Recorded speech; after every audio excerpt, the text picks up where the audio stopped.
अर्जुन के जीतने में एक ही रोड़ा है, एक ही व्यक्ति है जिससे माधव को भी लगता है कि ये शक्तिशाली रहा तो मेरा दोस्त, मेरा भाई युद्ध हार सकता है। भगवान ने उसे कितने प्रेम से टैकल किया है। राजनेताओं को सीखना चाहिए, कृष्ण से कूटनीति सीखनी चाहिए। जब संधि फेल हो गई और युद्ध लेकर माधव लौटे तो विदुर के घर पर सुबह ही सुबह कुछ मेहमान आए, कृष्ण से मिलने आए। हम भी कहीं ठहरते हैं तो नगर के लोग मिलने आ जाते हैं, महत्वपूर्ण लोग मिलने आते हैं कि कुमार विश्वास है, तो हम सब कवियों से मिलने लोग आते हैं। तो विदुर के द्वारपाल ने कहा कि अंगराज कर्ण आए हैं।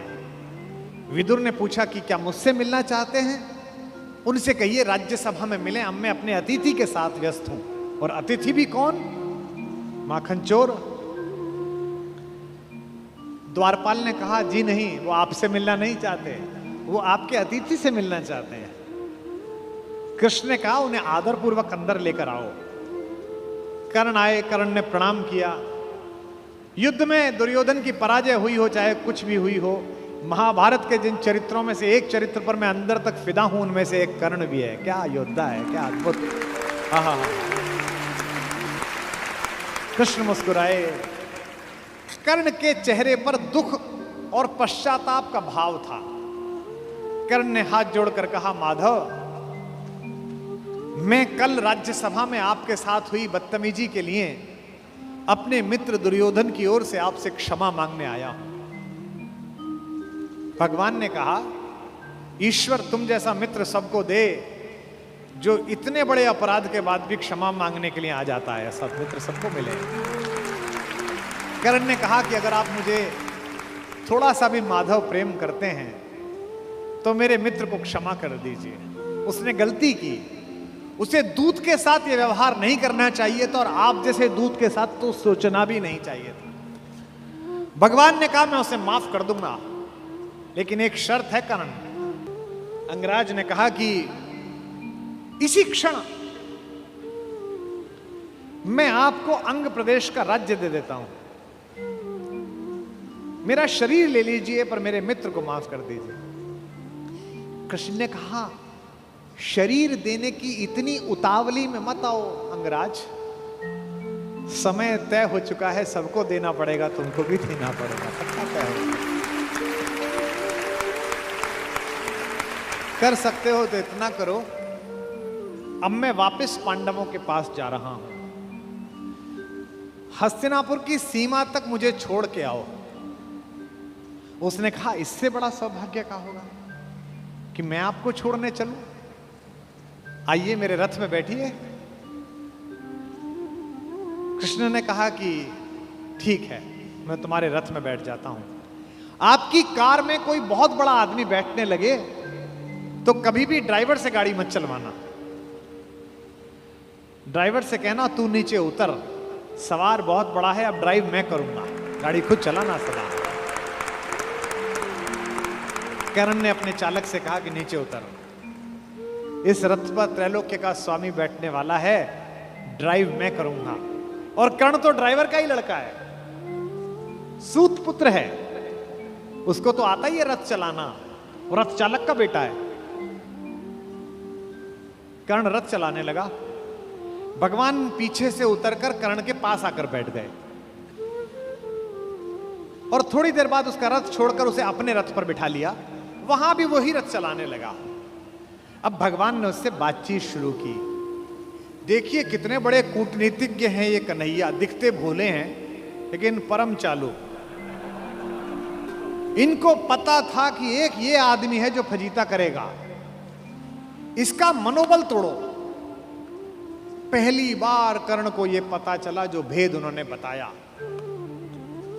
हरि बड़े प्रेम से कर धर कर ले चढ़े उसे अपने रथ पर।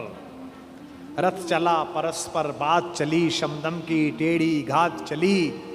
शीतल हो हरि ने कहा हाय, अब शेष नहीं कोई उपाय।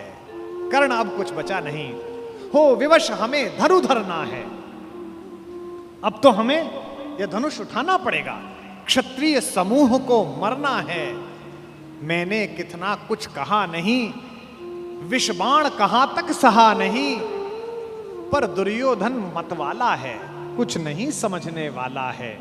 चाहिए उसे बस रण केवल, सारी धरती की मरण केवल। ये जो अहंकार है कि मैं कुछ नहीं दूंगा, क्या बोला दुर्योधन 5 गांव माने पे?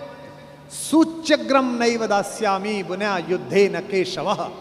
हे केशव, तुम 5 गांव मांगते हो, मैं सुई की नोक के बराबर भी जमीन नहीं दूंगा। हे वीर तुम ही बोलो अकाम। बिना पार्शल हुए बोलना। कर्ण से पूछ रहे हैं, क्या वस्तु बड़ी थी 5 ग्राम? 5 गांव ही तो मांगे थे, वह भी कौरव को भारी है, मत गई मूढ़ की मारी है। दुर्योधन को बोधूं कैसे, इस रण को अवरोधूं कैसे? सोचो क्या दृश्य विकट होगा रण में जब काल प्रकट होगा।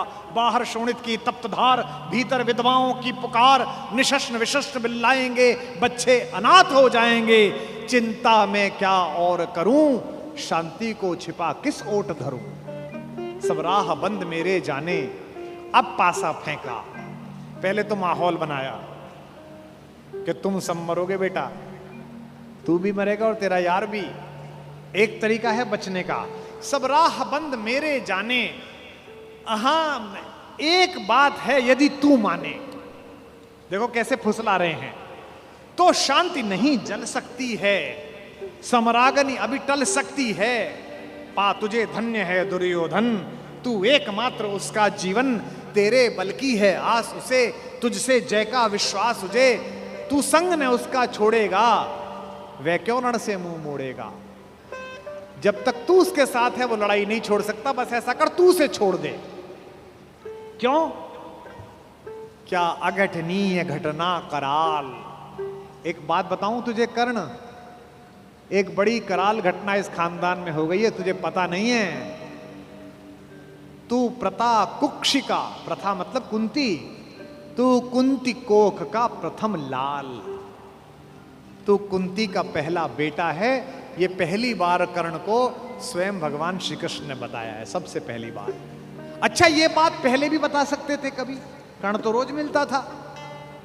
जब 14 साल का वनवास था तब बता देते, नहीं। अगर तुरुप का इक्का आ जाए तो शुरू में मत फेंको, बचा के रखो, फाइनल टेबल पे काम आएगा। अब कर्ण को बता रहे हैं कि तू तो कुंती का लड़का है, पनसूत अनादर सहता है, कौरव के दल में रहता है, किस्मत के फेरे में पड़कर का प्रेम सदा बसा दुश्मन के घर, निज बंधु मानता है पर को कहता है शत्रु सहोदर को। पर इसमें दोष न तेरा है, तेरा कोई दोष नहीं है। अब कहा मान इतना मेरा, अब इतनी मान, चल होकर संग अभी मेरे, जहां 5 भ्राता तेरे।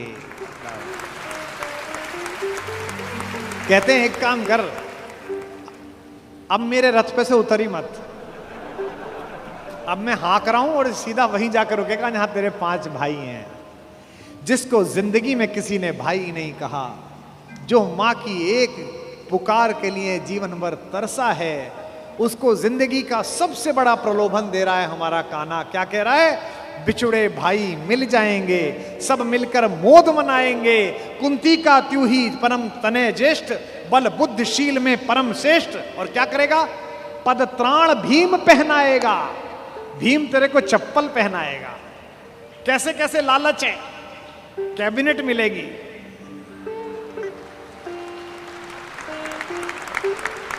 और उसमें भी कोई छोटा मोटा मिनिस्टर नहीं, सीधा ही प्राइम मिनिस्टर।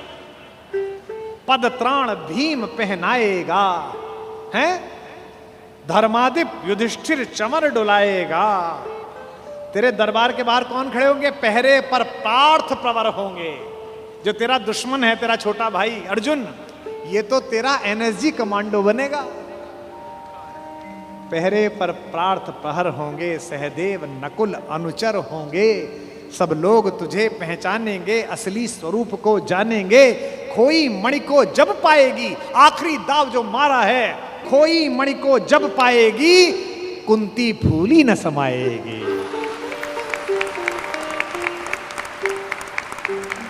क्या लालच है, क्या लालच है। आहा हा हा। कुरुराज स्वयं झुक जाएगा, संसार बड़े सुख में होगा। कोई न कहीं दुख में होगा। सब गीत खुशी के गाएंगे, तेरा सौभाग्य मनाएंगे। और आखिरी में ऐसी बात कहता है, और कौन दुनिया को जो देता है वो भीख मांग रहा है। मेरे कन्हैया को पृथ्वी की आग टालने के लिए भीख मांगनी पड़ी।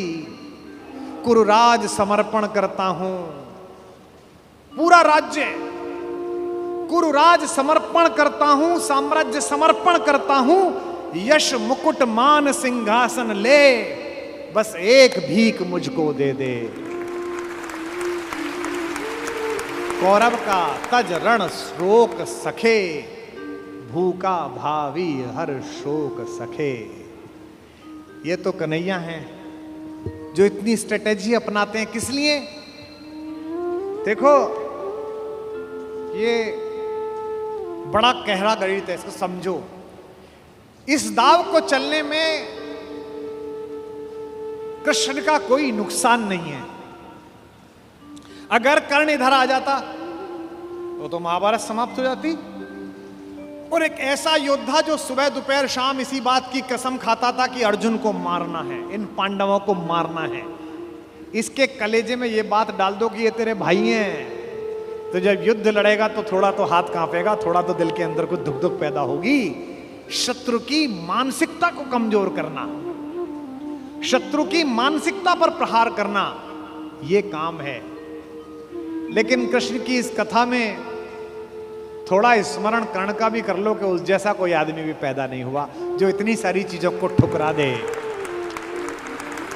और खुल के कह दे, ए ऋणी कर्ण का रोम रोम, जानते सत्य यह सूर्य सोम, तन मन दुर्योधन का है, यह जीवन दुर्योधन का है।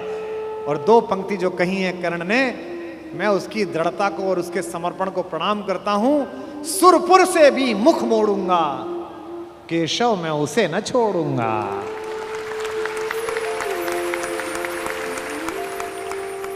ये जो चरित्र है कृष्ण का योजना बनाने का, पहले कुंती को भेजा, जाओ बता के आओ कि तुम उसकी मां हो। मां ने कहा कि तू वापस आ जा, तो उसने एक वरदान दिया मां को। मां ने कहा, अभिलाष लिए तो बहुत बड़ी आई थी, पर आस नहीं अपने बल्कि लाई थी। था एक भरोसा यही कि तू दानी है, अपनी अमोघ करुणा का बड़ा अभिमानी है। उसने भी कहा, मां मैं तुझे वचन देता हूं कि तेरे 5 बेटे जीवित रहेंगे।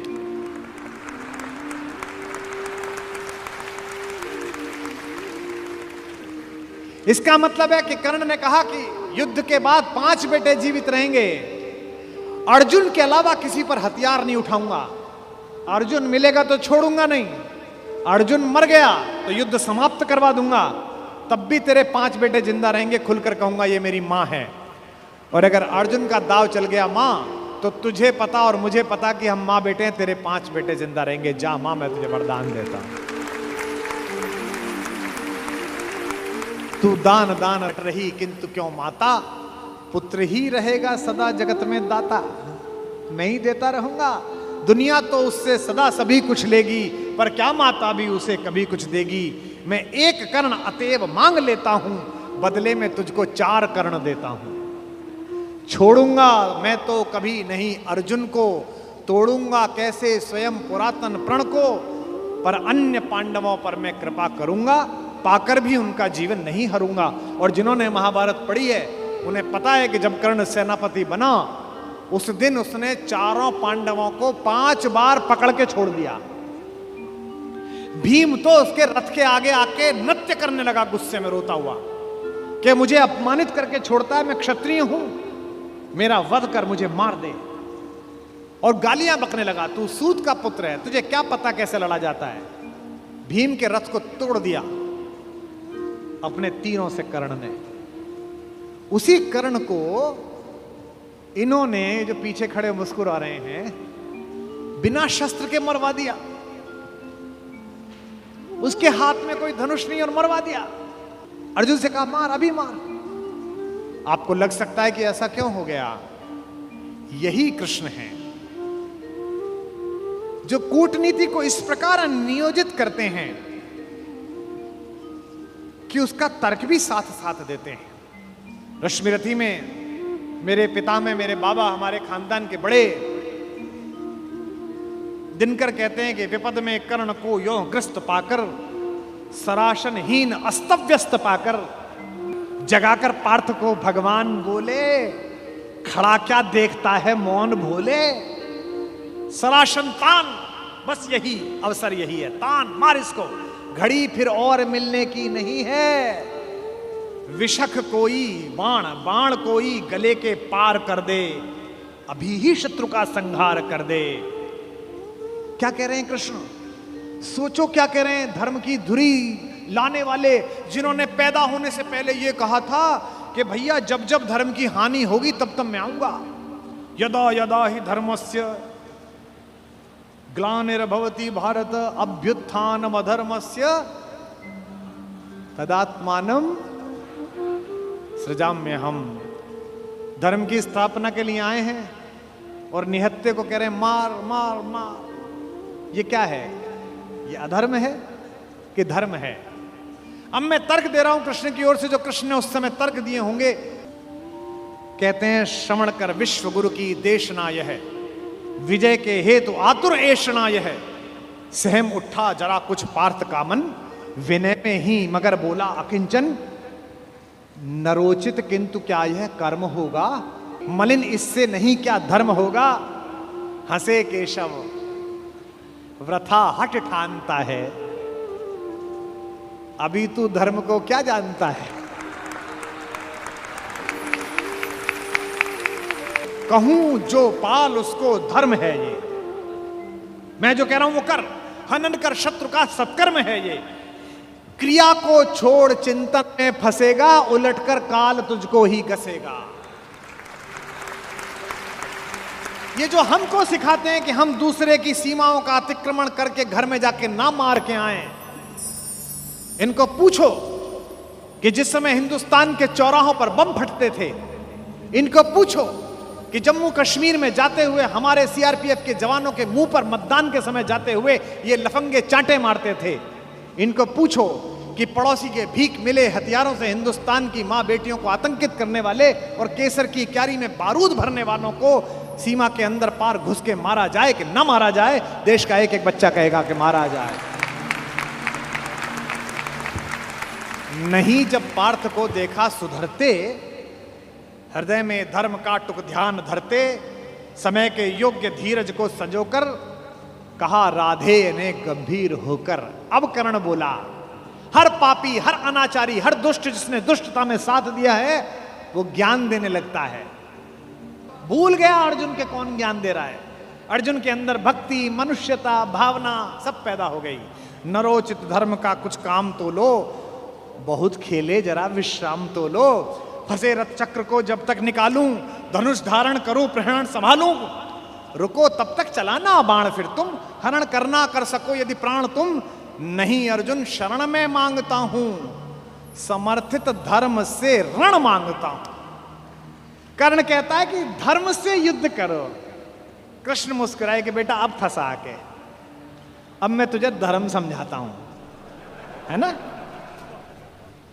उपस्थित देख हो न्यायार्थ हरि को, निहारा पार्थ ने हो खिन्न हरि को। अर्जुन का तो सॉफ्टवेयर हैंग हो गया। इसे मारूं कि ये जो कह रहा है धर्म वो पालूं। और जब सॉफ्टवेयर हैंग हो जाए तो क्या करना चाहिए? जब तुझसे ना सुलझे तेरे उलझे हुए धंधे, भगवान के इंसाफ पर सब छोड़ दे बंदे। खुद ही तेरी मुश्किल को वो आसान करेगा, जो तू नहीं कर पाया वो भगवान करेगा। उपस्थित देख यो न्यायार्थ हरि को, निहारा पार्थ ने हो खिन्न हरि को। मगर भगवान किंचित भी न डोले। अभी तक तो हंस रहे थे, मुस्कुरा रहे थे, करते मार। जैसे ही कर्ण ने धर्म बोला, भगवान के अंदर से आग निकली। कुपित हो वज्र सी यह बात बोले, प्रलापी ओ उजागर धर्म वाले, बड़ी निष्ठा बड़े सत्कर्म वाले। मरा अन्याय से अभिमन्यु जिस दिन, कहां पर सो रहा था धर्म उस दिन।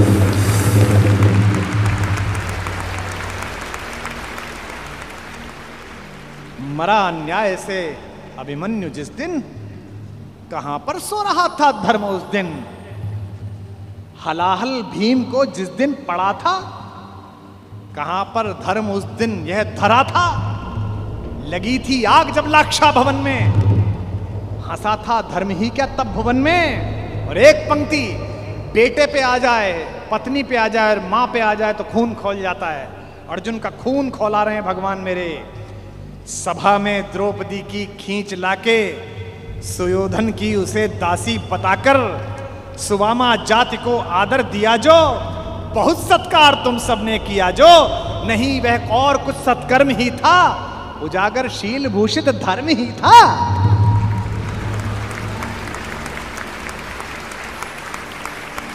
जिस दिन एक रजस्वला बेबस महिला को बाल से खींचकर तेरे दोस्त का नीच छोटा भाई लाया था, और तेरे उस तथाकथित मित्र ने अपनी जंघा पर हाथ मारा था कि यहां बैठेगी, उसी दिन तय हो गया था कि इस जंघा पर धर्म युद्ध के खिलाफ चोट पड़ेगी। जो युद्ध जानते हैं वो सब जानते हैं, जुए में हार कर धन धाम जिस दिन, हुए पांडव यति नष्काम जिस दिन, चले वनवास को तब धर्म था वह, शकुनियों का नहीं अपकर्म था वह। और कोई अपकर्म नहीं होता। कटी से नीचे प्रहार करना अधर्म है, लेकिन दुर्योधन की जंघा तोड़ी भीम ने, कोई नहीं। ये जो रणनीतिकार कृष्ण है। खांडव दहन हुआ, आप सबको पता है, आग लग गई, आग बुझी नहीं, इंद्र से भी नहीं बुझी। तो इंद्र ने अपने बेटे से कहा, अर्जुन से कहा कि भाई बुझा। सर्पों ने कहा कि बुझा। अर्जुन ने बादलों में तीर मारा और बादल बरसे। जब पुरुषार्थ आ जाता है तो तीर आदमी ऐसे ही मारता है, कभी बादल में मारता है, कभी जमीन में मारता है। पिता में भीष्म जब पड़े हुए थे शरशैया पर, उनके मुंह से निकला पानी। कोई सोने के मटका लाया, कोई चांदी के मटके लाए। उन्हें अर्जुन की तरफ देखा कि पड़पोते पानी। अर्जुन ने तीर मारा पृथ्वी पे। कुरुक्षेत्र चले जाइए, आज भी आपको मिल जाएगी वो नदी जहां जमीन का स्तर तक, वहां तक तीर गया। और साइंस देखिए तीर की, ड्रिलिंग देखिए कि उतनी ही तेजी से गया और धार उतनी ही आई जो पिता में भीष्म के होठों तक आई। आज भी अर्जुन के तीर से निकली हुई इस नदी को हमारे उत्तर भारत में बाण गंगा कहा जाता है। कभी दर्शन करके आइए उस नदी।